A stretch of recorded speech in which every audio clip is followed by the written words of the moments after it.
Hey man, I'm Jusko from ProudMoney.com. What is the average income or the average salary of the average American in 2024? That is what we're going to look at in this video. We're going to take it from the high level, and then we'll also break it down by age, race, sex, all of those sorts of things so you can see how you compare. Now in this video, we are saying average to mean typical, not necessarily the mathematical average. In terms of the mathematics, we're actually using the median, which is the middle number when it comes to all the different incomes that are out there. It is a better representation of what is the typical or average American's income, and we'll get back to that in a minute, but let's first look at those numbers.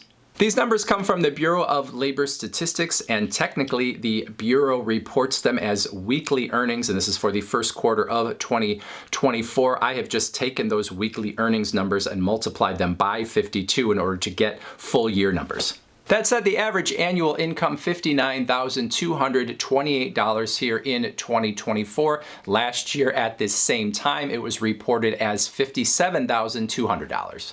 When we look at men's earnings versus women's earnings, men making $63,804 on average, women over $10,000 behind on average at a little over $53,000.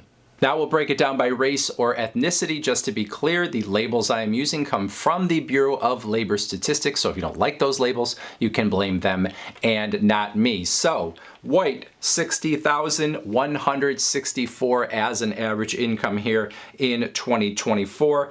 Black, $47,216. Hispanic, $45,708. And then Asian, $78,260. And then you can also see the numbers there in terms of what the percentages are of each of those groups in the working population.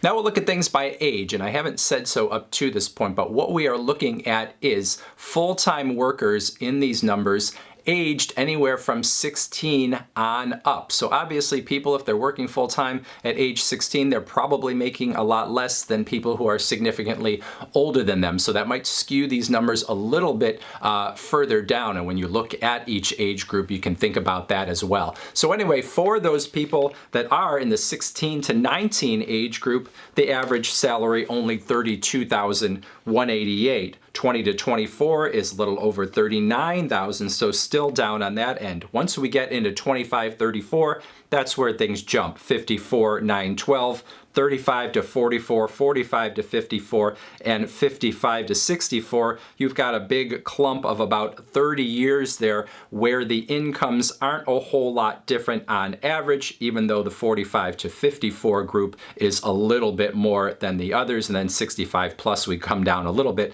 at 61,100. Now we'll look at the numbers by education level, and for these numbers, this is actually for people that are 25 years or older. So for those people that have graduated from college, the average income is $87,360. For people with only a high school diploma, $46,852. So obviously a huge difference there. And for people that don't have a high school diploma, we're looking at $37,336. The Bureau of Labor Statistics also gives numbers based on job type. The labels they use are a little bit vague, but you can probably figure out where you fit in based on whatever your job is. On the top end, what I would consider sort of the white-collar jobs of the world is management, professional, and related occupations, which they show $81,588 as the average income. There's also sales and office occupations, which obviously is sales, but then it also includes administrative, so that makes things a little muddied. $49,192 there. For service occupations, which encompasses an awful lot, obviously, $38,428, so significantly less. And then there are a lot of other occupations, but a few that I pulled out here that I thought were interesting. Installation, maintenance, and repair, $57,564. Construction or extraction, $51,584. Transportation and material handling at $43,472. And then the worst in terms of what you make as an average income is in farming, fishing, and forestry at $37,700. Now those numbers give us plenty of basis for comparison, but what you might want to know more than anything else is where you fall in the whole range of workers percentage-wise. Are you in the top 10, the top 25, are you in the lowest 25? All of those sorts of things. So we're going to look at those numbers on a yearly basis, and then I also calculated those down to an hourly basis if we used 52 weeks of a year of a 40-hour-a-week job. So if you wanted to be in the top 10%, you would need to make at least $146,640 here in 2024, and that is an average of about $71 per hour. To reach the top 25%, $94,224, about $45.30 per hour. The median, as we've already talked about, is $59,228. $28.48 per hour is what the average person is making if we look at it on that basis. $40,144, if you are at that number or below, you are in the lowest 25% of earners. And then $30,940, if you are at that number or below, you are actually in the lowest 10%, and that would be where you're making $14.85 or less per hour.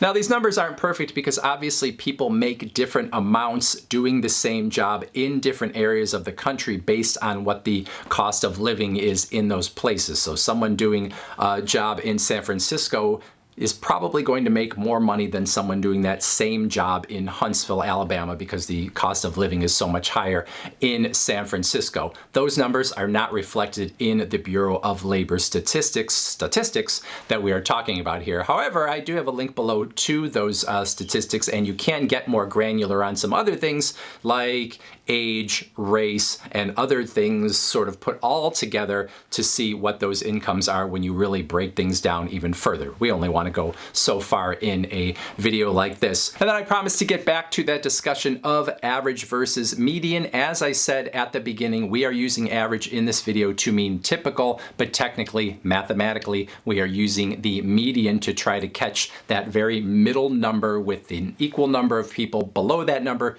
equal number of people above that number, to sort of talk about who the average person is in each one of these groups. Now, if you took the average mathematically, which is also called the mean, we don't necessarily want to use that because that tends to skew the numbers higher than what is typical, because you have people like Warren Buffett and Bill Gates and all those sorts of people who are part of the pool when you take the average, and they make so much money that they then make the average go higher than the typical person is, because the way you get the mean is you take all the numbers, you add them up, and you then divide by the number of people in that group. And so the average tends to skew higher.